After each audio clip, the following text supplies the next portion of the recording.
Good morning. Welcome to Valley Vision. I'm Abby Alonzo, Joe Mitchell producing. I'm going to loud cap him right quick. We were actually supposed to go live at exactly 12. We were on time today. Joe didn't hit the live stream button, so we're 4 minutes behind. I'm sorry, love you, That's but crazy. I look, we're very raw and honest and transparent here. You know, it happens. That is the first time I've ever done that. It is the first time. He's normally on top of things. I'm normally the one screwing it up. We're just over here doing the show. And it was you today. It wasn't me. Okay, we got a big game coming. We've been waiting for this one all season. Bryant Denny Stadium tomorrow. LSU, Alabama. This is going to be a big one. Lots on the line for both teams here. Playoff hopes. You got a Heisman race. Somebody big name playing in this game that a lot of eyes are going to be on. Jayden Daniels is making a case for himself, and I think this weekend is going to either solidify that he absolutely should be up there in the Heisman rankings, or kind of boot him. We'll get into that in just a moment, but I do want to recap the women's basketball exhibition game that happened on Wednesday. They're killer. This roster is insane. They were good last year. They're even better this year. What they're showing, even in these exhibition games, you're playing smaller schools. Loyola, I mean, they beat Loyola 121-36, but you saw talent across the board. All 13 players played. All 13 girls scored. Kim Mulkey in the first exhibition game started some of the new faces, didn't put the big names, the big stars out there, but in this one she did. That starting lineup is what it looks like it's going to be for the opening game next week in Vegas, that Hall of Fame game on TNT. Shaq will be commentating. That's so cool. That is so freaking cool. But the starting lineup looks like it's going to be Angel Reese, Flau'jae Johnson, Hailey Van Lith, Aneesah Morrow, and Mikaylah Williams. Three new names there. You've got Angel, you've got Flau'jae, but Hailey, Aneesah, and Mikaylah entering that starting lineup. I'm excited to see what this team does. Aside from what they do on the court, we were at the exhibition game on Wednesday, and the impact that they have on the younger generation is incredible. I mean, I got to talk to a little girl named Ella. She plays basketball. I think she said she was 9. She had the Hailey Van Lith jersey and the double braids. And I mean, you saw young girls all over the place. So the impact and the inspiration that this team is providing for girls who play basketball, play any sport of any kind, they are role models and they are changing the game for the generation beneath us. So it's incredible. It really is. On the court, though, Kim Mulkey did bring up a point that these are exhibition games. You're going to see a little bit more hustle and stuff when the regular season starts, but it's a wow factor that you've got people like or players like Flau'jae Johnson and Angel Reese that she's like, you haven't seen the best of them yet. Flau'jae's only a sophomore, and she's got this much power. She's this good on the court. Just wait. Kim Mulkey is so invested in creating them or pushing them to their best potential. And the fact that we haven't even seen their peak performance yet, I think is super exciting. And I think you're going to see this entire team individually and as an entire unit transform over the season and just continue to get better and better. Again, they are done exhibition play. They will start the regular season with the Hall of Fame game in Las Vegas on November 6th. So, again, that'll be on TV, TNT. Shaq will be commentating. It's going to be an exciting season, absolutely. And I don't doubt that home opener, when they drop the banner and they give them their rings and the whole ceremony happens next week, it's going to be packed. Definitely want to be there. Okay, let's talk football. Before we do, I do need to acknowledge, and I forgot to do this at the beginning, my hair is dark. I've gotten a lot of questions. No, I didn't dye it. I was Laura Croft on Tuesday for Halloween, Tomb Raider, and I had the bright idea that I was going to spray my whole head with root spray. Joe, if you don't know what that is, it's like if you get your hair done or you have gray hair and you want to fix your roots, you just go to CVS and you can spray it, and it's like paint. tell How you. dare you? I have 3 sisters. Oh my goodness, I'm so sorry. That was so rude of me. Okay, so anyway, I took root spray and I sprayed my whole head. It looked great.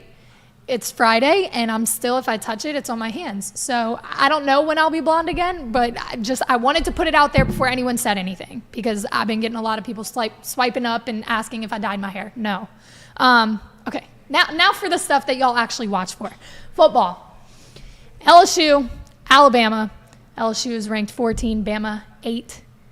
This is going to be a good one. And, Nick Saban, there's been a lot of questions on, is he kind of on the downside of things? Like, what's going on with this Bama team? Because their offense struggled, specifically at the beginning of the season. Now, Jalen Milroe has improved throughout the weeks.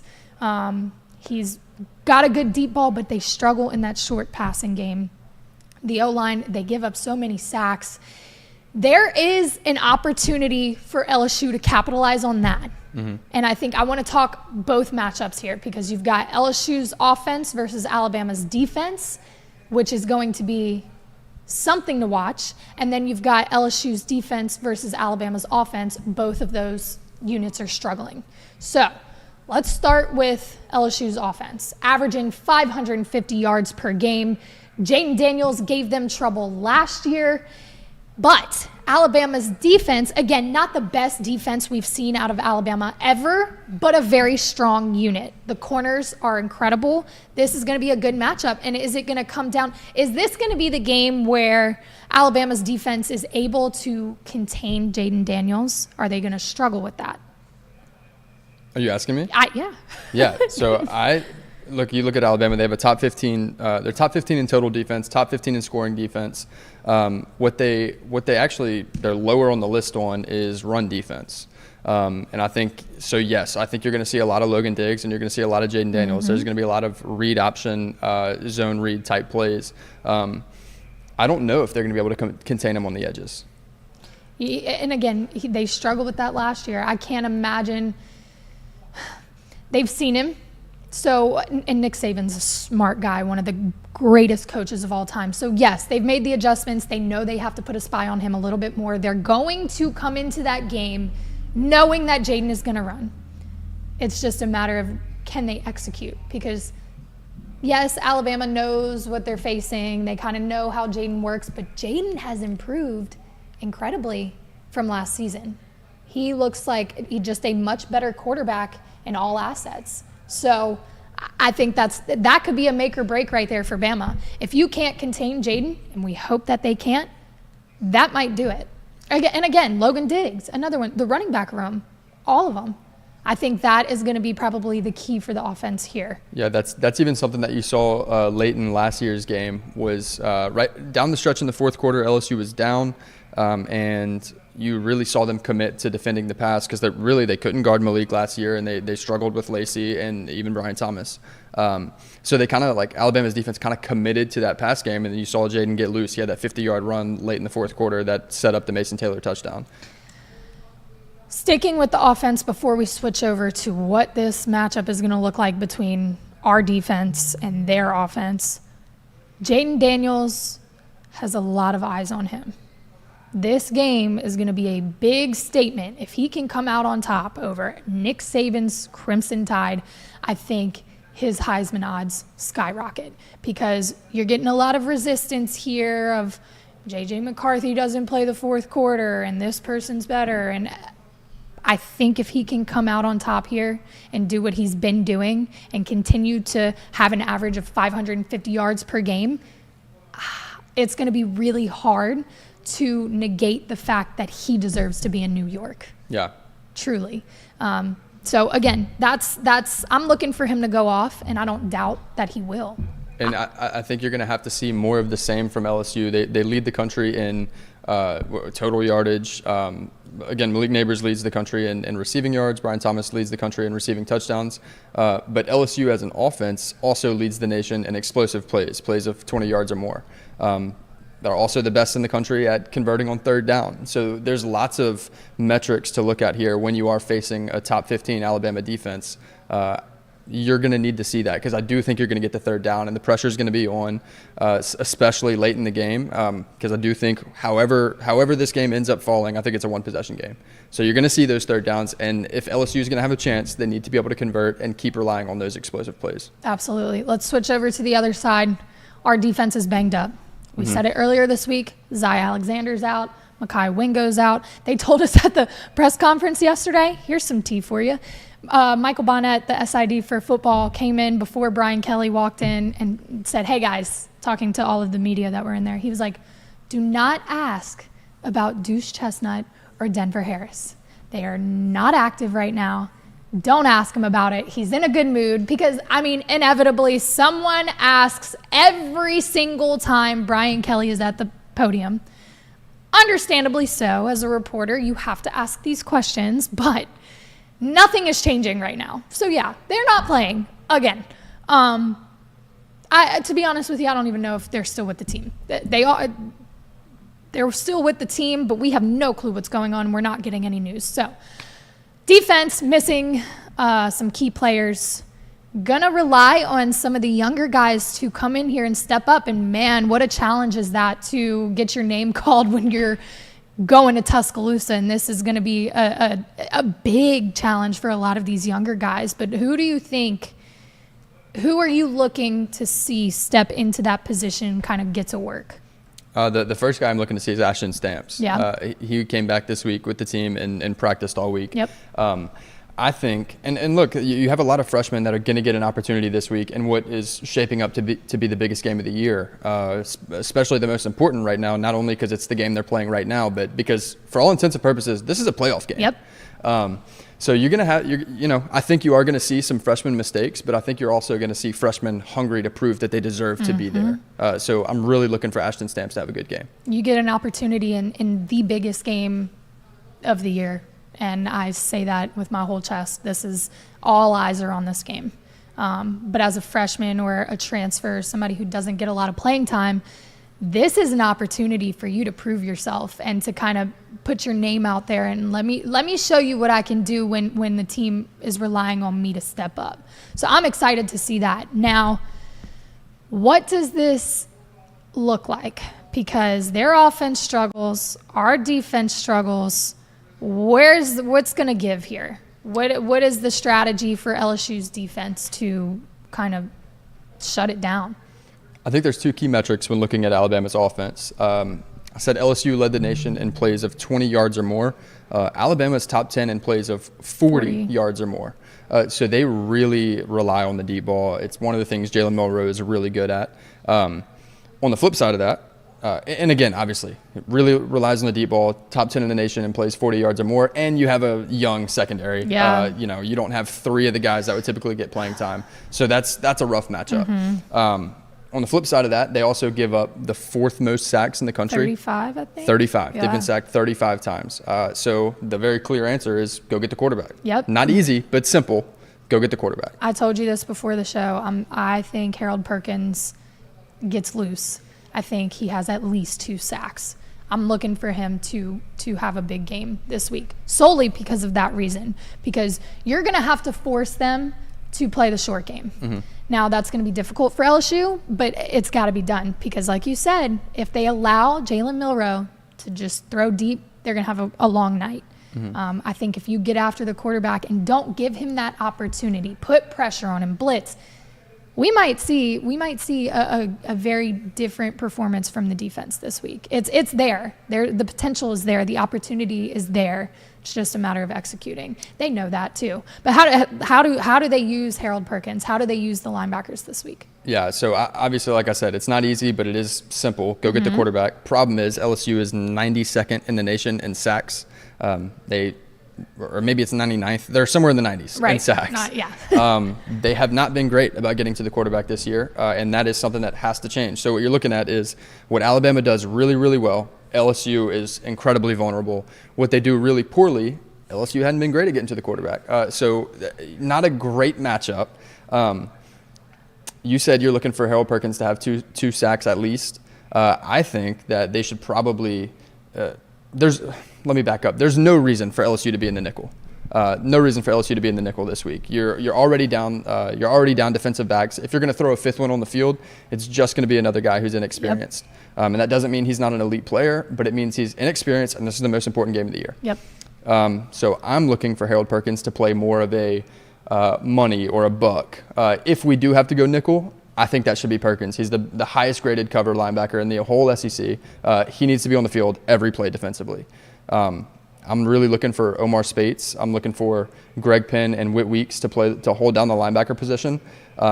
Considering Mikaylah Wingo went out, I don't think it's a bad idea to have Harold Perkins play a modified 9-tech, that like stand-up defensive end type role, where he can drop and cover the hooks and the curls and that kind of thing if necessary.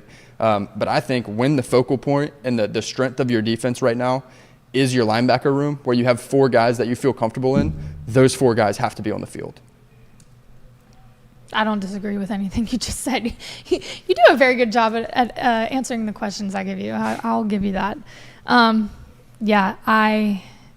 This one's going to be a good one. I think there is a lot of hype around this game for so many reasons. There's so many storylines here between both teams and the journeys that they've had this entire season.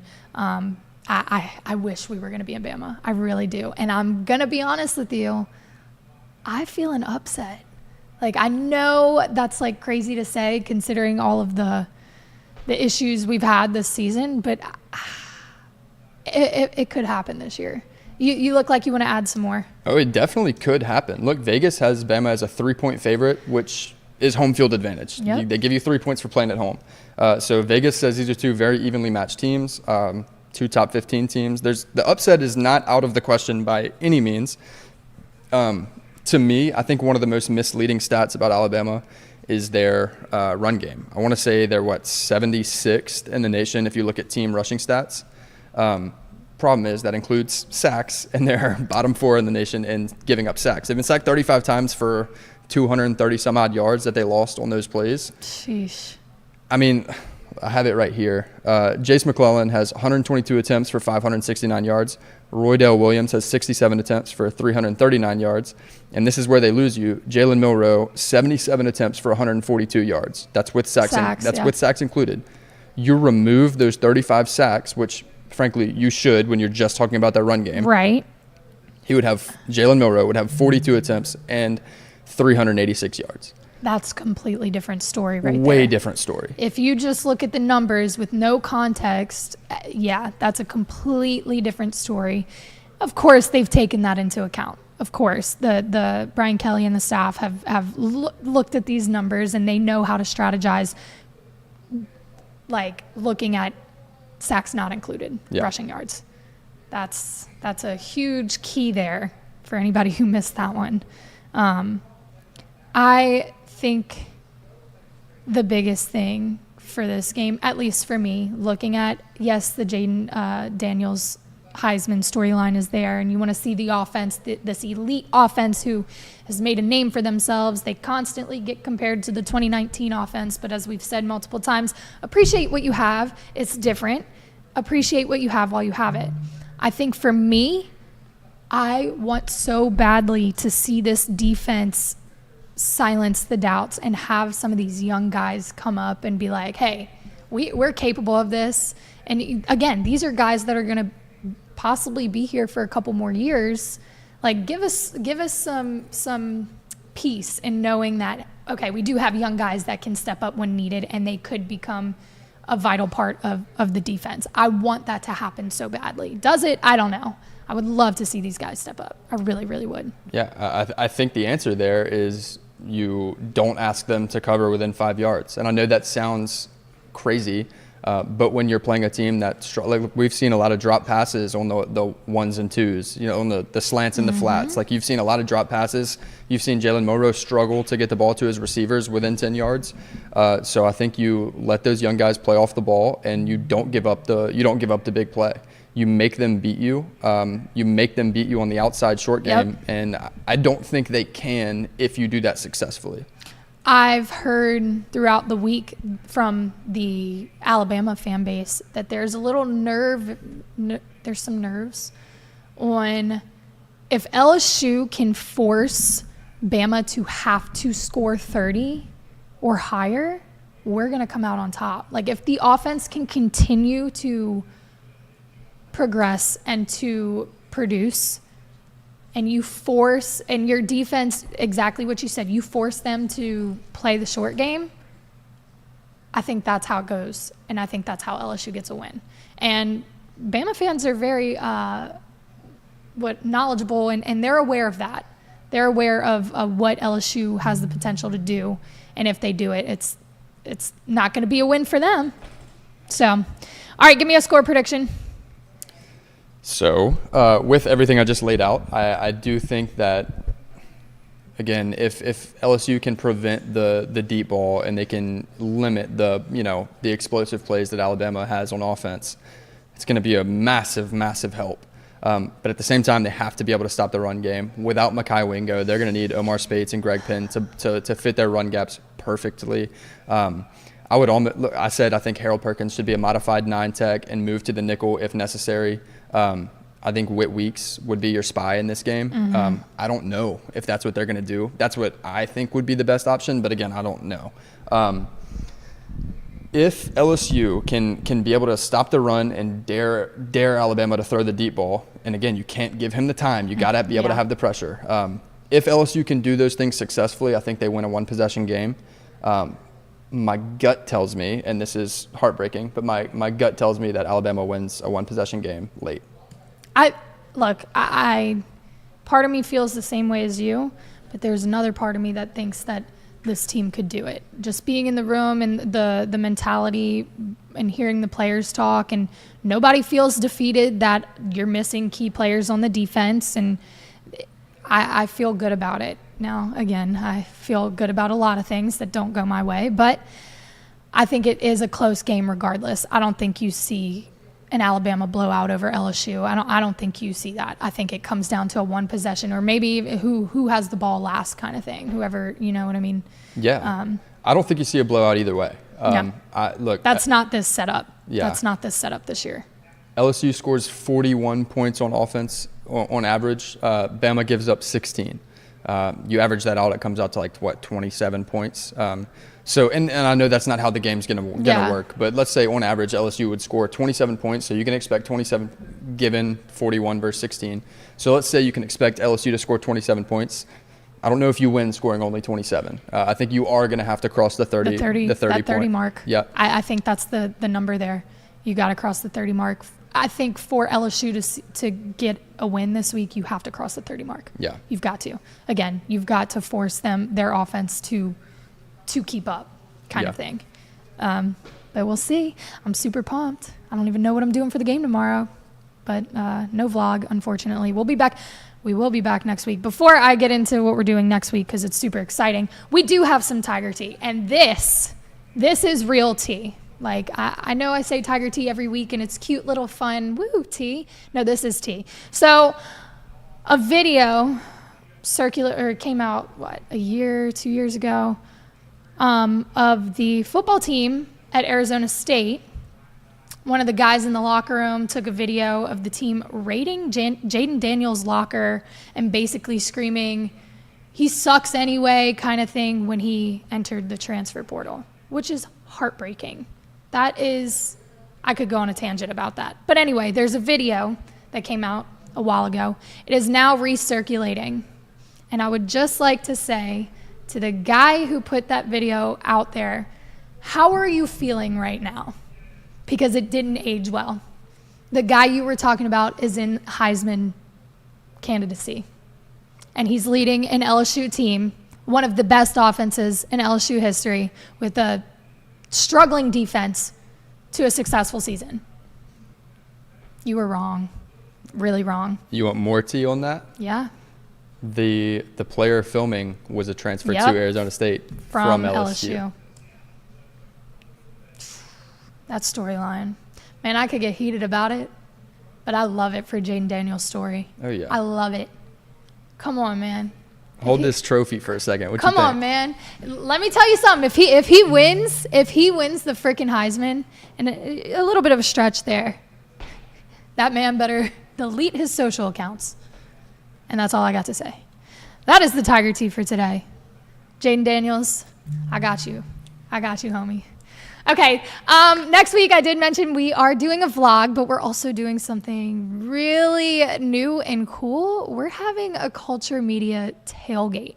So that means we'll be out there, of course, with the camera and the mics, but we'll have food. We're partnering with another tailgate. They are going to be cooking some gator. From what I heard, they have 20 pounds of gator, lots of beer. We'll bring cornhole out there. We'll be giving out sports cards. Having some fun with that kind of stuff, spinning the wheel. It'll be a good time.